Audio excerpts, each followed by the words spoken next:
My name is Kiara Chambers. Thank you for joining us at the Roundtable with Peadbo.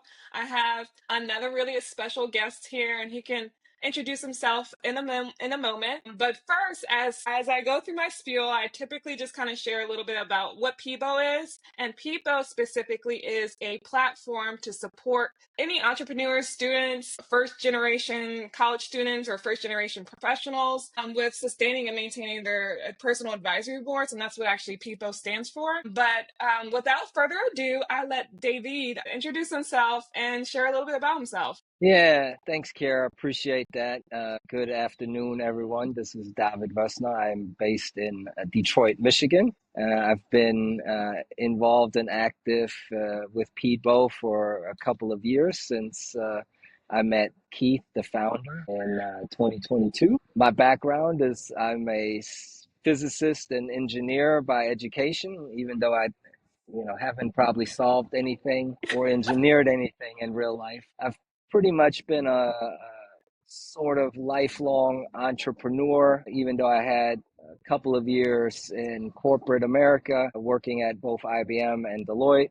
But then I started really getting into building businesses around the world, primarily in North America, Europe, and the Gulf Coast Council of States, which is generally the Arabian Peninsula, Saudi Arabia, the Emirates, Qatar, and a couple other places. And my family lives here. I think that's a pretty good summary of me. So I don't want to bore anybody with too long of an intro.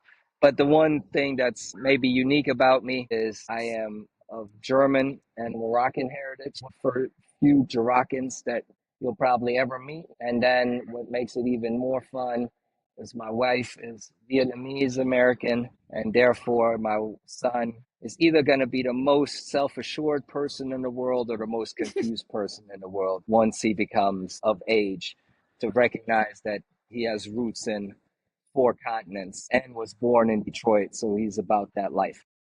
Right. I love that. What a beautiful family you have. And thank you for sharing a little bit about your background. So I'll just, as you all know, I go into these questions and just kind of getting some advice and even just understanding of like why a personal advisory board is so important. So first question for you, David. Who's been your go-to person during your like pivotal points in your career, and how did their guidance shape who you are today and your next steps? Yeah, so look, I think I don't know if I've had one go-to person. I think part of what I've made my life about is investing really in a couple of different things, and one of those things is people Mhm. and experiences and moments, right? And so I think that kind of is one part of the investing I do. The other part of investing is I invest in my family.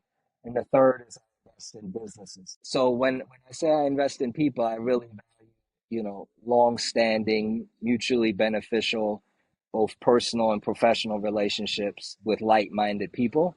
And like-minded doesn't mean, an echo chamber of just, spitting back what I want to hear, but it's like-minded in outlook and perspective and desire and ambition, celebration, and all of those things that I think make life worth living. So with all of that said, I go to a diverse set of people. And I think part of that is because, frankly, I had father figures in my life. And my grandfather was a very strong father figure. My stepfather was a strong father figure, but I never had my biological father there. Like I think some men desire to have their biological fathers in their life and present, that a man can, know you as a man the best and give you sound guidance and perspective. So I think to answer your question a different way, I think the person I desire or would desire the most to be my go-to is the father I never unfortunately knew like that. So that has always been one of those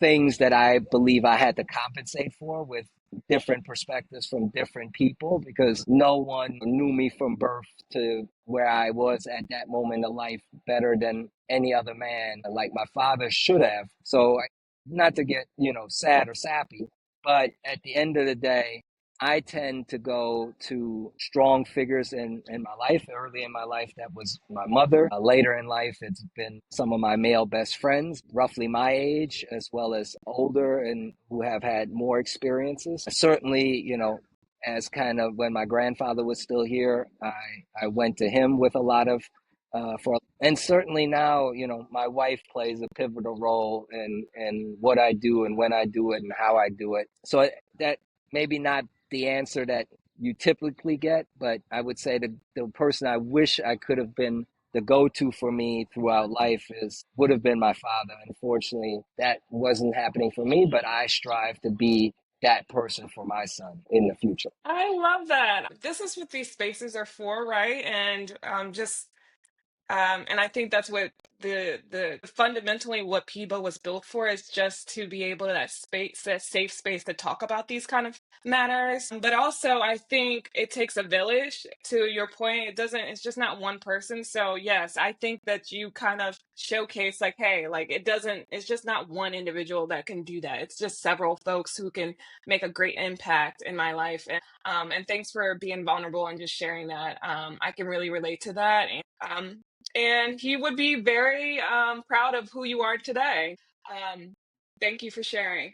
The next question I had is, what is one piece of advice you would, from your support network, that would change how you navigated your professional or personal journey that someone had given to you that you just like is stuck with you? Yeah, look, I had a couple of different mentors in the corporate world, and right, I think traveling in corporate circles is a lot different than traveling in, entrepreneurial circles or Mm-hmm. government circles. So I've had some interesting lives professionally in the nonprofit sector when I was a relatively young student, both in undergrad and in business school. I've had time in the corporate world, Fortune 500, and then as well in academia. I was actually a graduate research assistant, a graduate teaching assistant while I was at grad school, and in government, and then being an investor and entrepreneur. And I would say, the guidance with whom you interact in these different circles depends on who, has lived those experiences. And Mm, so early in my career, when I was in corporate America, I had a gentleman who lives not too far from where I live now, and I've known him now for over 20 years. And his guidance was like, young fella, you know, and I can give you various examples is where I was a young whippersnapper who thought he knew a lot and was like, why are these old folks just moving so slow and navigating these processes? And that wisdom there is when you start early in your career and you're smart and you're ambitious and you want to climb because that's what corporate America kind of fosters. mm-hmm. You want to move fast, but you got to move not necessarily fast. You got to know when to move and how to move. And Mm-hmm. so, Strategically. right, I give you an example. So I had a pretty good start to my career at IBM, and I was not quite content in the role I was at, but Mm, and so I sought another senior person who I thought had a role, and I went to that person and look, that person was like, "Yeah, I want to hire you. I want you on my team." And I didn't think anything of it. And then the next week, I got called into the office of my vice president, who was two levels so above me, and was like, "I hear you want to leave our team." I was like, "That's not how I would frame it, but that's how they took it, right?" And so the mentor mm, said, "Slow your roll." So I think that's one piece of guidance. I think another piece of guidance, when I started my entrepreneurial journey, I had a mentor who is also my son's godfather, so he's a close personal friend, who's a successful entrepreneur. And he always used to joke, he's like, yeah, like, how are you actually going to make money with all these crazy ideas, right? Because it's one thing to have ideas in corporate America when you have big budgets and big revenues and things. It's another thing when you have crazy ideas but you're trying to pay the bills. And so he always kept the focus on what are the money making, the revenue generating, the profit generating actions or ideas that you can actually implement, right? Because at the end of the day, when you're an entrepreneur, it's about making money. And then even now, where I have business partners, right? When I've kind of launched something not just on my own, but with partners and investors, my business partner who's been quite successful professionally and built a family business organically from a couple of $1 million in the late 90s to over $1 billion in global revenue. Wow. He always tells me, you know, what are we selling and when are we closing? And again, I learned that early on in sales, but it just, he does not want to waste time with relationships or activities that don't generate revenue, right? And Mm, so I think these are the things that I would tell people that if they want guidance of where they are or where they want to be, get it from people that know that world. Don't get it just from any random, not random, but don't go asking a baker for advice on how to butcher a pig, right? Like that I guess is my point, is make sure you get advice and guidance from people. And so those are the things that have stuck with me over the years. And I guess I want to pass on to people is figure out, are the people you're talking to really wise and sage about the area that you're asking them about? right. And I think it also goes back to like what initially kind of share, like you have a diverse network of folks who are part of your tribe. You're like, they're your people. And I think that's another thing is like make sure that you get diverse opinions, and it will require you to be like connected with diverse folks. And that's not folks based off of race and things like that. Like you mentioned, like just diverse backgrounds, experiences, working in said industry for this many years versus someone just getting into it, like that's important too. And so thanks for sharing that. I think that's really like gold nuggets right there. So we've got about 2 minutes remaining, and we typically ask all folks this question, and I feel like you have a wealth of folks who are just amazing already. But if you could have any other person to be a part of your personal advisory board or just your network, whether that person's still here with us today or they're no longer with us, who would that person be? I know one of them is your father. Well, look, I would say, and my father was in my life for periods, right? And so I've had some, if it was up to him, I would have been a computer engineer because he was like, nobody wants to be mechanical or civil engineers. You got to get into computers. And, I Yeah. think there's a truth to some of these things, right? Like, fathers and or other mentors have, like, they can see some things based on their experience that you may not see at the time. Now Mm, it's worked out for me. What I would say on the specific question, like there's a quote I have is, like, turn your icons into your rivals. wow.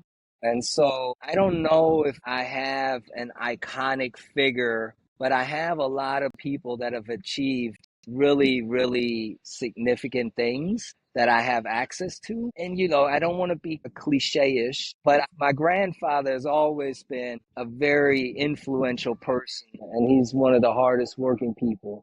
Bless his heart, he turned 100. He would have turned 100 2 months ago. Wow. you know so he lived through some interesting times in this world, and to have him still be with me and provide guidance, that is kind of, to me, the halo, is to have Mm, my granddad providing perspectives and insights from his life and passing it on to not just me but my son, and that legacy. So I think, I that might be cliche-ish, but yeah, I don't think so at all. I I would have love my it. granddad back in the fold. To just, he lived in a different time than we live today. You know what I mean? Yeah, and he was around until up until recently. So it's just seeing how things could be similar, and it's like, okay, this is nothing new, but also seeing things like in another way. It's like, well, this is the beauty of life, right? And so I'm thank you for sharing that. He sounds amazing. Yeah. And David, it's been a It's been amazing to have you here with us today. Thank you for taking the time out of your day. Yeah, Hopefully you get to pleasure. join us again. Yeah, So, glad to yes, please go support ahead. you and Peadbo and Keith and what you're trying to do. Anytime if I can be helped. I might call on you. Be Sounds careful good. what you ask for. Also, for folks who are not already subscribed, please like us and subscribe. Connect with us in the various channels and social media networks that we have. Thank you again, David, for joining us today, and I look forward to seeing you again. Sounds good.